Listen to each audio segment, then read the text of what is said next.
नमस्ते बच्चों। होपफुली आप सब बहुत अच्छे हैं और अपना अध्ययन भी नियमित रूप से कर रहे हैं। हम पढ़ रहे हैं कक्षा 8 संस्कृत विषय दीपकम नामक पाठ्य पुस्तक। इस पाठ्य पुस्तक के सप्तम अध्याय के हिंदी अनुवाद और व्याकरणिक कार्य को हमने गत वीडियोस के माध्यम से किया। यदि आप वह देखना चाहते हैं तो डिस्क्रिप्शन बॉक्स में दी लिंक पर क्लिक करके देख सकते हैं। फिलहाल प्रारंभ करते हैं इस अध्याय के अभ्यास कार्य को। अभ्यासात जायते सिद्धि, अर्थात अभ्यास जन्म देता है सिद्धि को। पहला प्रश्न है अधः प्रदत्तानां प्रश्नानां एक पदेन उत्तरम लिखत। नीचे दिए गए प्रश्नों के एक पद में उत्तर लिखिए। पहला है सुंदर सुरभाषा कस्य वचनातीता। सुंदर सुरभाषा यानी सुंदर देवता की जो भाषा है, देवताओं की जो भाषा है, कस्य वचनातीता किसके वचनों से परे है, किसके द्वारा बोले गए शब्दों से परे है। तो किसके वचनों से, अगर हम पाठ की बात करें, श्लोक की बात करें, तो श्लोक में वहां शब्द प्रयुक्त हुआ था मम, लेकिन ये मम कह कौन रहा है, क्योंकि एक कवि ने उस श्लोक की रचना की है। तो कवियों के माध्यम से ये कहा गया कि मेरे वचनों से ये परे है। तो यहाँ पर वैसे मम लिखे तो भी सही माना जाएगा, और अगर कवि शब्द का प्रयोग करते तब भी यह सही माना जाएगा। फिर है संस्कृत भाषा कुत्र विजयते। संस्कृत भाषा कहाँ विजयी होती है। संस्कृत भाषा प्रत्येक जगह, सब जगह विजयी होती है, तो क्या आ जाएगा, सर्वत्र। फिर है संस्कृत भाषा कस्य आशा। संस्कृत भाषा किसकी आशा है। यूं तो हमने श्लोक के माध्यम से पढ़ा था मुनियों की, बहुत सारे मुनियों की, बहुत सारे कवियों की, पौराणिक और सामान्य जनों की जो जीवन आशा है। तो कहने का मतलब उन सब की हमें अब एक पद में उत्तर देना है, तो हम क्या कर देंगे, सबकी क्या थी, जीवन की आशा। तो हम यहाँ एक पद में उत्तर क्या कर देंगे, जीवनस्य, जीवन की आशा। संस्कृते कति रसाः सन्ति। संस्कृत में कितने रस हैं, कितने रस हमने पढ़े थे, 9 रस, तो उत्तर आ जाएगा नवरसः। फिर है कस्याः ध्वनि श्रवणेन सुखम वर्धते। किसकी ध्वनि सुनने से सुख बढ़ता है। तो संस्कृत भाषा की ध्वनि सुनने से सुख बढ़ता है, तो उत्तर आ जाएगा संस्कृत भाषायाः। इस प्रकार से आप इसके उत्तर लिख देंगे। फिर आपके प्रश्न है अधः प्रदत्तानां प्रश्नानां पूर्ण वाक्येन उत्तरम लिखत। नीचे दिए गए प्रश्नों के पूर्ण वाक्य में उत्तर लिखिए। पहला प्रश्न है संस्कृत भाषा केशाम जीवनस्य आशा अस्ति। संस्कृत भाषा किनके जीवन की आशा है। तो किनके जीवन की आशा के लिए यहाँ पे हमने बात की, हमने वैसे तो मुनियों के, कवियों के नाम भी उसमें पढ़े थे, वाल्मीकि, वेदव्यास इत्यादि मुनियों की, बाण इत्यादि कवियों की, पौराणिक और सामान्य जनों की। तो ये मुनियों और कवियों के नाम ना लिख करके मैंने यहाँ उसको संक्षिप्त स्वरूप दिया है। आप इसको ऐसे प्रयोग में लीजिएगा। यहाँ पे मैंने जहां डैश लगाया है तो संस्कृत भाषा यहाँ आ जाएगा। यहाँ जो राउंड करूं शब्द, उस राउंड के स्थान पर जो मैंने लिखा है वो लिख दीजिए, बाकी आगे पीछे आप यही लिखेंगे। अब उत्तर कैसे बनेगा, संस्कृत भाषा मुनि नाम कवि नाम। अब मैं नीचे इसके अंडरलाइन या कुछ भी नहीं लिखूंगी ताकि आपको परेशानी नहीं हो कि हलंत है क्या है।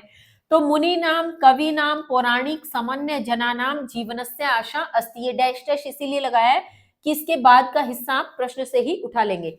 यानी इस केशाम के स्थान पर आप लिखे मुनि नाम कवि नाम पौराणिक सामान्य जना नाम। इतना लिख करके आगे पीछे आप प्रश्न का लिखते हुए हिस्सा और इसका पूरा सेंटेंस में उत्तर बना दीजिए कि संस्कृत भाषा मुनियों, कवियों, पौराणिक और सामान्य जनों के जीवन की आशा है। तो मैंने मुनियों और कवियों के नाम ना लिख करके उनका बहुवचन स्वरूप का एक एक शब्द यहाँ ले लिया है। फिर है केशाम विचारः जनान अभिप्रेरयन्ति। किसके विचार हमें अभिप्रेरित करते हैं, लोगों को अभिप्रेरित करते हैं। तो हमने पढ़ा था वेदों के और वेदांत के जो विचार हैं वो लोगों को प्रेरित करते हैं। तो यहाँ भी आप क्या करेंगे, इस केशाम के स्थान पर आप लिखेंगे वेद विषय वेदांत विचारः जनान अभिप्रेरयन्ति। इस प्रकार से आप बना लेंगे। फिर है ये विचारः भी यहाँ से या तो हटा लीजिए क्योंकि यहाँ मैंने लिख दिया है, ठीक है। तो आप केशाम विचारः के स्थान पर लिखिएगा वेद विषय वेदांत विचारः जनान अभिप्रेरयन्ति, इस प्रकार से। फिर है कयहे रसैः समृद्ध साहित्य परंपरा विराजते।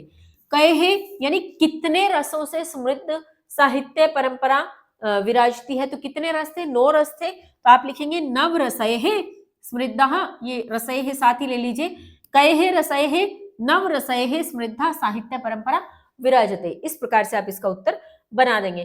फिर है संस्कृत भाषा केषु शास्त्रेषु विहरति, संस्कृत भाषा किन शास्त्रों में विहार करती है। किन शास्त्रों में विहार करती है तो हमने पढ़ा था वैद्य और व्योम शास्त्र में। वैद्य अर्थात जो चिकित्सा शास्त्र है और व्योम अर्थात जो खगोल शास्त्र है। तो आप क्या करेंगे, संस्कृत भाषा इस केशु के स्थान पर आप लिख देंगे, केशु शास्त्रेशु के स्थान पर आप लिख देंगे वैद्य व्योम शास्त्रेशु और पीछे लिख देंगे विहरति। संस्कृत भाषा वैद्य व्योम शास्त्रेशु विहरति। ठीक, उसके पश्चात है संस्कृत भाषायाः कानि कानि संबोधन पदानि अत्र प्रयुक्तानि। संस्कृत भाषा के लिए कौन कौन से संबोधन पद यहाँ प्रयुक्त हुए हैं। संबोधन पद यानी संस्कृत को क्या क्या कहकर पुकारा गया इस पाठ में। तो आप क्या करेंगे, इस कानी कानी के स्थान पर ये जो नीचे लिखे गए हैं ये सब लिखेंगे। आप लिखेंगे संस्कृत भाषायाः श्रुति सुख निनदे सकल विनोदे स्मृति हित वरदे सरस विनोदे गतिमति प्रेरक काव्य विशारदे इत्यादि संबोधन पदानि अत्र प्रयुक्तानि। अब ये मैंने सभी इसलिए लिख दिए हैं कि अगर आप इसमें से एक आधा भूल भी जाएंगे तो कोई बात नहीं, लेकिन ये जरूर लिखिएगा इत्यादिनी शब्द। इत्यादिनी से क्या हो जाता है कि फिर वो जो आप लगाते हैं ना कि ये भी ये भी ये भी और एटीसी यानी एक्सेट्रा, इस जैसे और, तो आप इनमें से कोशिश तो करें कि सभी याद हो जाए, फिर भी एक आध भूल जाए तो कोई बात नहीं, लेकिन इत्यादिनी शब्द का प्रयोग जरूर कर दीजिएगा। तो आप लिखिएगा संस्कृत भाषायाः श्रुति सुख निनदे सकल विनोदे स्मृति हित वरदे सरस विनोदे गतिमति प्रेरक काव्य विशारदे इत्यादिनी संबोधन पदानि अत्र प्रयुक्तानि। इस प्रकार से आप इसका उत्तर बना लेंगे। तत्पश्चात चलते हैं हम अपने आगामी प्रश्न की ओर। फिर है रेखांकित पदानि आश्रित्य प्रश्न निर्माणम कुरुत। रेखांकित पद का आश्रय लेकर प्रश्न का निर्माण करना है, यानी जो रेखांकित है अंडरलाइन वर्ड्स हैं उनको आधार बनाकर उनके बेस पर हमें प्रश्न का निर्माण करना है। पहला है मुनिगणाः संस्कृत भाषायाः विकासं कृतवन्तः। मुनिगण ने संस्कृत भाषा का विकास किया। किसका विकास किया, अंडरलाइन इस पे ना, तो इसके लिए प्रश्न सूचक शब्द क्या बनेगा, किसका विकास किया। तो हम संस्कृत में क्या लिख देंगे, कस्याः विकासं कृतवन्तः। मुनिगणाः कस्याः विकासं कृतवन्तः। फिर है सामान्य जनानां जीवनम काव्यैः प्रभावितम अस्ति। सामान्य लोगों का जीवन काव्य से प्रभावित है। किससे प्रभावित है, कयः प्रभावितम अस्ति। इस प्रकार से कव्यः अपि उपादेयानि काव्यानि रचितवन्तः। उपादेयानि यानी उपयोगी काव्य, काव्यों की रचना की।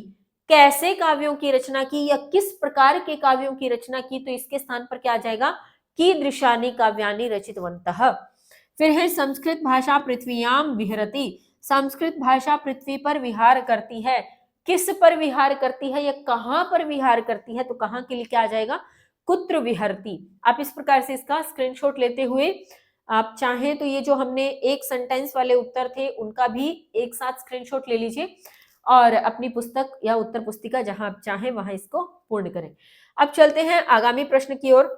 संस्कृत भाषा विविध भाषा परिपोष्यति। संस्कृत भाषा अनेक भाषाओं का पोषण करती है। किनका पोषण करती है, तो क्या आ जाएगा, कहा परिपोष्यति। वेद वेदांगादीनि गभीरानि शास्त्राणि सन्ति। वेद वेदांग इत्यादि गभीरानि अर्थात गंभीर या गहन शास्त्र है।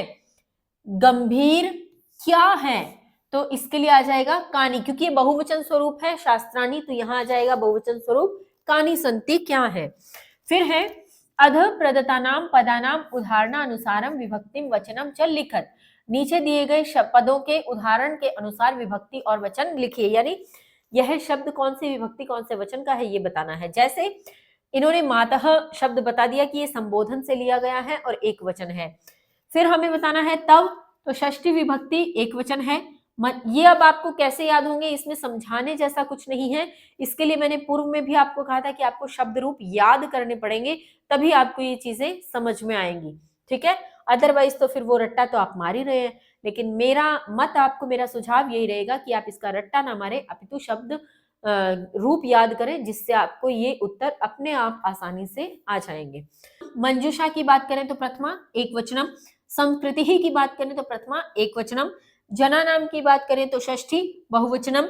जीवनस्य की बात करें तो षष्ठी एक वचनम। धरायाम की बात करें तो सप्तमी एक वचनम और शास्त्रेषु की बात करेंगे तो सप्तमी बहुवचनम। इस प्रकार से ये विभक्ति और वचन है। फिर आपके दिया है अधोलिखिता नाम पद्यांशा नाम यथा योग्यम मेलनम कुरुत। यानी नीचे दो पद्यों की अलग अलग जो है समूह दिए गए हैं, उनका यथा योग्य मिलान करना है। मैच द फॉलोइंग्स है। आई मातस्त्व पोषण क्षमता, ये इन्होंने कर ही दिया है क्योंकि ये भी रेड में है, ये भी रेड में, तो ये इन्होंने हमें एज ए एग्जाम्पल दिया है। आई मातस्त्व पोषण क्षमता मम वचनातीता सुंदर सुर भाषा। ये ठीक वैसे ही मैच द फॉलोइंग करना है जैसे हमने श्लोक पढ़े। श्लोक में इस पंक्ति के पश्चात कौन सी पंक्ति आई है, कौन से शब्द आए हैं, वो बताने हैं। तो वेद व्यास वाल्मीकि मुनीनाम कालिदास बाणादि कविनाम, फिर पौराणिक सामान्य जनानाम जीवनस्य आशा सुंदर सुर भाषा, श्रुति सुख निनदे सकल प्रमोदे स्मृति हित वरदे सरस विनोदे। इस प्रकार से वेद्य व्योम शास्त्रादि विहारा विजयते धरायाम, इस प्रकार से आप इसका मैच कर देंगे। तत्पश्चात आपके प्रश्न है उदाहरणानुसारम अध्यः प्रदत्ता नाम पदानाम एक पदेन अर्थम लिखत, उदाहरण के अनुसार नीचे दिए गए पदों का एक पद में अर्थ लिखिए। जैसे देवस्य आल्यः देवाल्यः। अब यहाँ क्या किया गया है, इस देवस्य की प्रथम पद की विभक्ति का लोप करके, विभक्ति हटा करके मूल शब्द के साथ पीछे के शब्द को मिलाते हुए संक्षिप्त स्वरूप लिखा गया है। ये कहाँ से आया, हमने इसी पाठ के व्याकरणिक कार्य को जो पढ़ा था इससे पीछे की वीडियो में, ये वहां से आया। वहां मैंने आपको कहा भी था कि आपके इस समास से संबंधित प्रश्न इस अध्याय में है, तो आपको समझना बहुत जरूरी है। यदि आपने वो व्याकरणिक भाग की वीडियो अभी तक नहीं देखी है तो पहले आप वह देखें, फिर आपको यह प्रश्न समझ में आएगा, क्योंकि हम उतनी डिटेल में यहाँ बात नहीं करेंगे। ठीक है, तो देवस्य आल्य, देव शब्द निकला और देव के साथ आल्य का जब मैच किया तो यहाँ देव का जो अ था और आ था, ये दोनों मिलकर के दीर्घ संधि हुई और क्या बन गया, देवाल्य। सुरानाम भाषा, अब सुरानाम भाषा हमने वहां भी पढ़ा था। सुरानाम में से विभक्ति का लोप करेंगे तो शब्द, मूल शब्द क्या रह जाएगा, सुर, और पीछे का शब्द मिला देंगे तो सुरानाम सुर भाषा, इस प्रकार से बन जाएगा। सुंदरी सुर भाषा, सुंदरी सुर भाषा, यहाँ पे सुंदरी शब्द से भी हम क्या करेंगे, विभक्ति का लोप, और मूल शब्द क्या निकलेगा, सुंदर, और पीछे का शब्द जस का तस लग जाएगा तो सुंदर सुर भाषा। फिर नवरसये रुचिरा, नवरसये में से आप मूल शब्द निकालेंगे तो क्या बनेगा, नवरस, और पीछे क्या है, रुचिरा, तो नवरस रुचिरा। इस प्रकार से आप इसको लिख देंगे। और आप कमेंट बॉक्स में मुझे बताएंगे ये कौन सा समास है, क्योंकि हम ये पहले कर चुके हैं, बहुत डिटेल में हम बात नहीं कर रहे कैसे हुआ, हम सिर्फ शब्द प्रश्नों के उत्तर पर बात कर रहे हैं। ठीक है, तो कौन सा समास है ये आप कमेंट बॉक्स में बताएंगे मुझे। पोषणस्य क्षमता, तो पोषणस्य प्रथम पद की विभक्ति का लोप कर दिया और क्या निकल गया, मूल शब्द पोषण, और पीछे क्या है, क्षमता, तो पोषण क्षमता। ठीक है, फिर मंजुला भाषा, मंजुला में से मूल शब्द निकाला तो मंजुल, और पीछे क्या है, भाषा, तो क्या हो गया, मंजुल भाषा। इस प्रकार से फिर है पेटिकातः पदानि चित्वा रिक्त स्थानानि पूरयत, पेटिकातः, इस पेटिका से, जो ये नीचे आपको येलो बॉक्स में दी गई है, ये पेटिका से पदों को चुनकर रिक्त स्थान की पूर्ति करनी है। जैसे इन्होंने एक कर दिया है, मुनिवर विकसित कविवर विलसित मंजुल मंजुषा सुर सुंदर सुर भाषा। अब हमें करना है आई माता तव पोषण क्षमता मम वचना तीता। अब आप यहाँ से ये मम शब्द उठा करके लगा देंगे, ये वही श्लोक की पंक्तियां हैं, और श्लोक की पंक्ति में से जो शब्द यहाँ मिसिंग है वो हमें यहाँ से उठा करके लगाना है। तो इसको जस्ट हम पढ़ लेते हैं फटाफट से। वेद व्यास वाल्मीकि मुनि नाम कालिदास बाणादि कवि नाम, ये यहीं से लिए गए हैं, तो आप मैच कर लीजिएगा और मिला इसमें भर दीजिएगा। पौराणिक सामान्य जनानाम जीवनस्य आशा, श्रुति सुख निनदे सकल प्रमोदे स्मृति हित वरदे सरस विनोदे, गतिमति प्रेरक काव्य विशारदे तव संस्कृति ही एषा सुंदर सुर भाषा, नवरस रुचिरा अलंकृत धारा वेद विषय वेदांत विचारा, वैद्य व्योम शास्त्रादि विहारा विजयते धरा याम सुंदर सुर भाषा। इस प्रकार से आप इन जो मिसिंग वर्ड्स हैं उनको लिख देंगे और इस प्रश्न को पूर्ण कर लेंगे। तत्पश्चात आपके प्रश्न दिया है अधोलिखित विकल्पेशु प्रसंगानुसारम अर्थम चिनुत, नीचे लिखे गए विकल्पों में प्रसंग के अनुसार अर्थ चुनना है, अर्थ को निकालना है, उसका चयन करना है। जैसे मंजुल मंजुषा इत्यस्य अर्थः क, हमने जब पाठ पढ़ा तो हमने क्या पढ़ा था, मंजुल का अर्थ जो मनोहर है और मंजुषा अर्थात पेटिका, जो मनोहर पेटिका है। अब अगर इसमें से आप देखेंगे तो कठोर भाषा नहीं हो सकता, शोचनीय भाषा नहीं हो सकता, सामान्य भाषा नहीं हो सकता, मनोहर रूपेण संकलिता। संकलिता का मतलब क्या हुआ? संकलन, यानी पेटिका, खजाना, एक संग्रह। ठीक है, तो क्या हो जाएगा इसका? मंजुल मंजूषा, इसका अर्थ क्या हो जाएगा? मनोहर रूपेण संकलिता। तो यह उत्तर आप लगा लेंगे। सुंदर सुरभाषा केशाम जीवनस्य आशा उच्यते। सुंदर सुरभाषा किनके जीवन की आशा कही जाती है? तो किनके जीवन की? केवल कवियों की नहीं, बालकों, केवल बालकों की नहीं, छात्रों की नहीं, किनकी? हमने श्लोक के अनुसार क्या पढ़ा? पौराणिक सामान्य जनाना। ठीक है, यहां अगर मतलब ये केवलम शब्द न लिखा होता, कवि नाम लिखा होता, तो शायद ये भी उत्तर में आ सकता था, शामिल हो सकता था, लेकिन यहाँ केवल शब्द लिख करके इन्होंने हमें ये उत्तर हमें गलत करना पड़ा, क्योंकि केवल कवि नहीं थे, और भी बहुत सारे थे, है ना।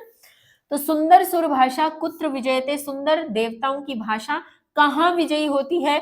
आकाश में, जलधो, जल में, पवन में? नहीं, हमने क्या पढ़ा था?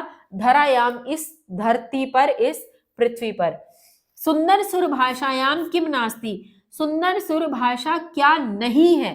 अब हमें ये बताना है क्या नहीं है। तो शास्त्र ज्ञानम, शास्त्र का ज्ञान है, बिल्कुल है। वेदांत चिंतनम, वेदांत का चिंतन है, बिल्कुल है। संस्कृति है, बिल्कुल है, क्योंकि संस्कृति निकली ही संस्कृत से है।